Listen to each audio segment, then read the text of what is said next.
Hey guys, every time we have a guest on our show, we ask their takeaways and advice that they have and would like to give to you guys. So here are some of my favorites for you.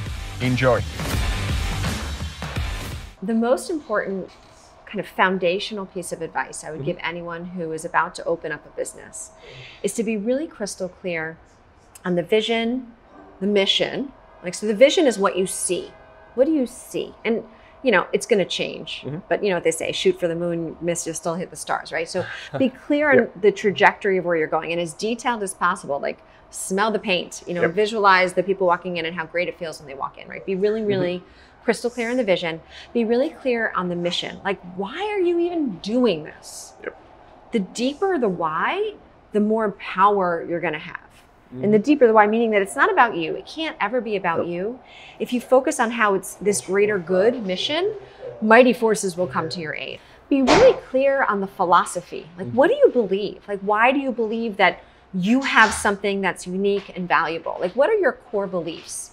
Be really clear and dig into them, because oftentimes you'll find you have a like a contradictory belief. And if you don't realize that it's in there, that's when we get stuck. So like around money, we may want to be wildly successful financially, but we may have some deep, but so many of the people that I've met in my life that do have a lot of money are really greedy, or money is the root of all evil, or most of us have some gunk around our relationship with money. We got to root that out. So get really clear on your philosophy around the business and your relationship with money.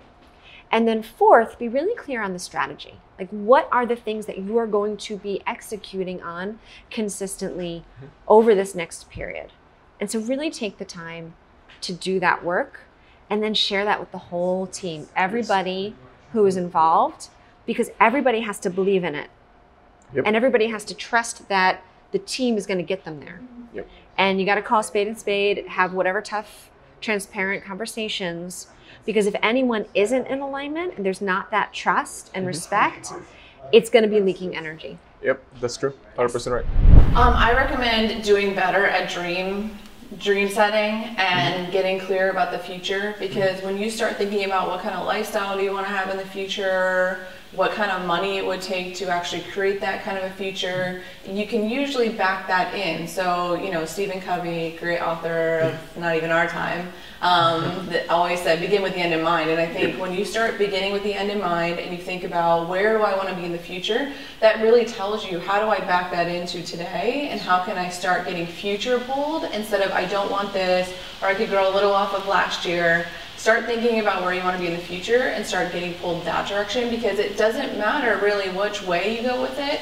It's finding what's going to fit what you want in the future. So if you still want to be highly engaged for the next 20 years, then maybe you pick something that's going to take you being in it. And so you want to actually be the person going and finding real estate investments, or you want to be in this industry for another 20 years, then maybe it's that you acquire other locations. So it's really fitting what makes sense for your timeline and what you want to make, and what that future is going to look like. I think that is the best way to go about it.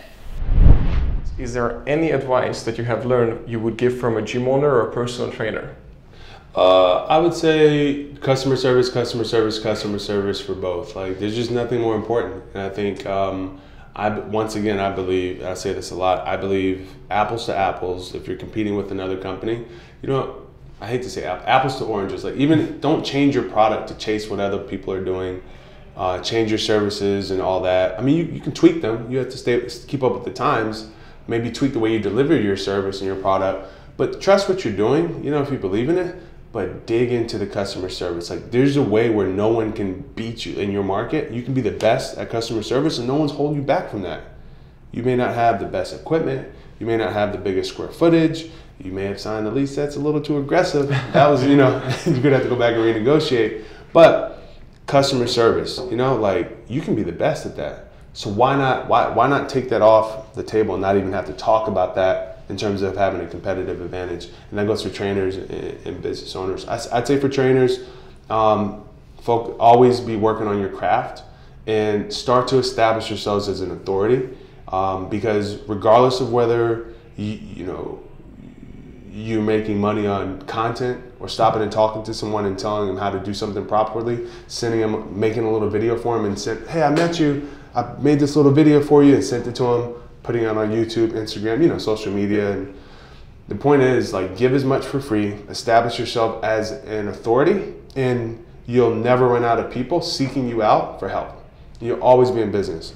I've seen it not just with myself, but I've seen it with so many of the people who I've had the privilege of coaching or working with, that, I mean, you can have a profound impact, whether you're talking about a local fitness business or online or whatever else, and do it in a way that doesn't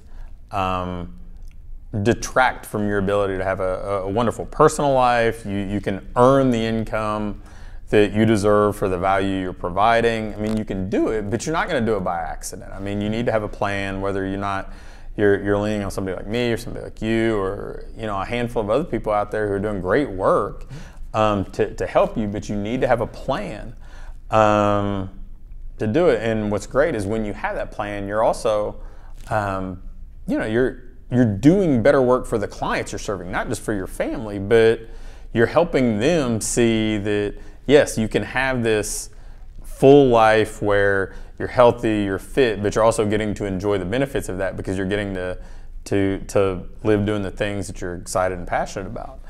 I think for business owners, when you sit down and you really run into some issues and you sit with your team and your back's against the wall, those are some of the times in my life where we got most creative. Mm-hmm. So I can't tell you how many times, I couldn't even tell you on two different hands, how many times that there was a problem or we needed money or there was like a last minute point where it's like, oh my God, landlord's gonna serve us, or tax issues where you had to come up with X. And when you sit in a room with your team and you surround yourself with a team or your mentors, whoever it is, you really can come up with some magical ideas. So if you're running into some serious problems, sit with your team. Don't try and do it all on your own. And you got to lay out different options. Like, this is option A, option B, and the catastrophic option C. What's that going to look like? You got to lay it out.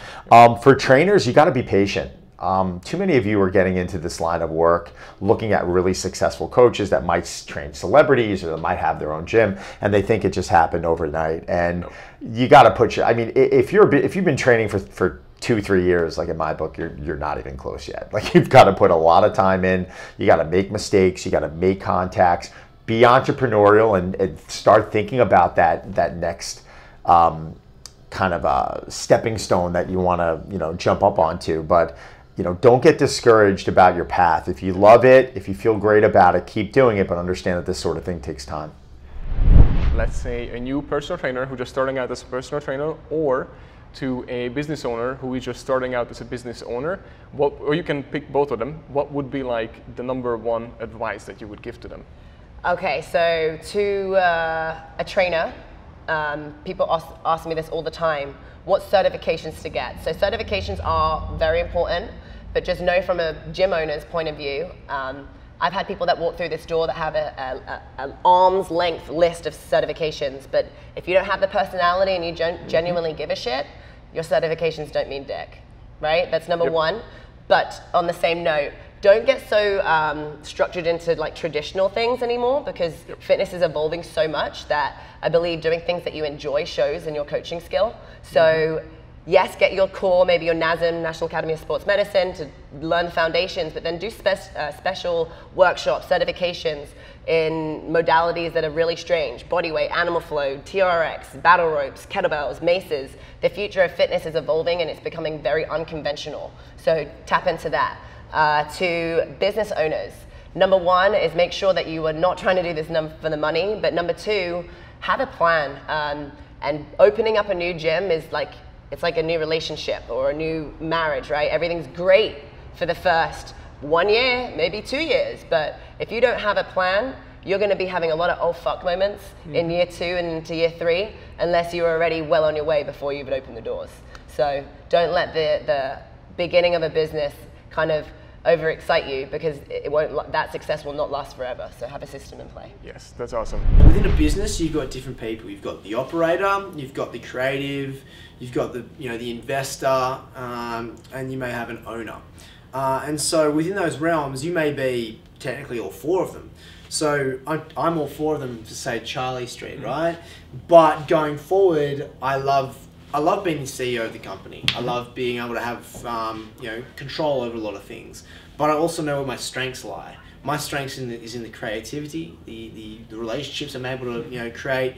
The day-to-day operations of a business is something that, as much as I love, they're not where my strengths are, or the best use of my strengths. So I know as the business continues to grow, we go to more stores and create that opportunity. I know I'm going to be more on still the creative side, the CEO creative side, and less to the day-to-day things, which is something that excites me. Thinking about like menu creations from a high level, thinking about how we can integrate tech into what we're doing, and really understand our customer much more in depth to apply ways of them, finding our content. And that's another thing, is pushing our content even in the restaurant game to another level. And the same thing for the Epic Table, which is my production company and how I shoot everything. I'm always going to be the front-facing person of that business. And as that continues to grow as well, and we do things more online with meal plans, something I'm doing meal plans quite consistently, and I'm finding that a lot of fun. It reminds me back to the days when I was doing it as a trainer. I love the health and fitness world, so I'm able to do both. But I think once you realize what your strengths are and you identify what you love, you will know that as the business grows, where the best case for you is. So I know that, as I said, the four things: you've got the owner, the creative, the investor. Owner, creative, investor. What was the fourth one? Operator. Apologies. Yeah, I know I'm not the operator. Definitely the creative. I'm definitely an owner, and so I see myself in those two, going back and forward. And I think that's what's really important to realize. That's amazing, and most people just want to do it all, which yes. they cannot, especially as they grow. As soon as I realized that too, that I cannot do it, and the same way you just mentioned, I took myself out of those spots. I did not want to do the day-to-day operations.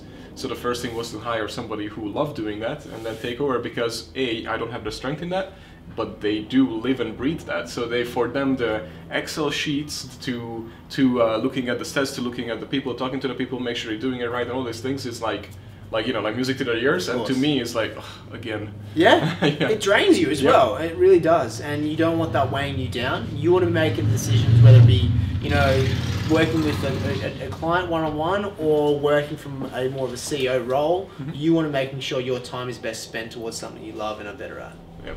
Work in the business until you're excellent. Mm-hmm. You have make all the mistakes.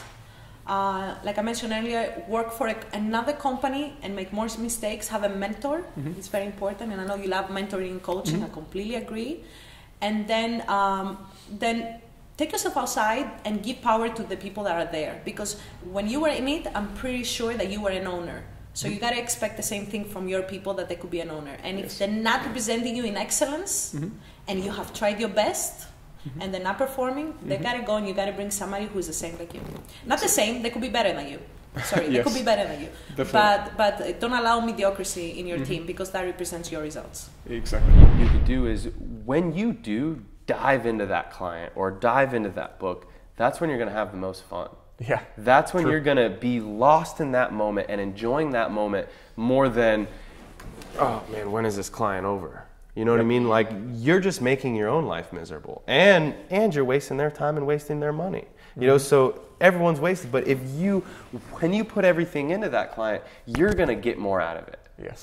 You're going to grow more. You're going to enjoy that time, enjoy that experience that you guys have together, and both you guys will get a lot more out of it as well. If you're training a client, or you're editing a video, or you're writing a book, it doesn't matter what it is. Say if you're training a client, when you're training a client and then 30% of your brain is thinking about what you want to eat for lunch later, okay, that means that only, and then plus there's a part of switching that you again lose. You get taxed, So then you're only using 50% of your intelligence towards that conversation, that training, that client of you're working with right there at that time, as opposed to, it's okay if you notice, hey, I want lunch later. Mm-hmm. Notice that, let it go, and then go back to what you're doing. And then if you do that on a consistent basis, if you let all of your intelligence, all of your being, everything you have towards whatever activity you're doing at that time, that is going to be the happiest client you've ever had.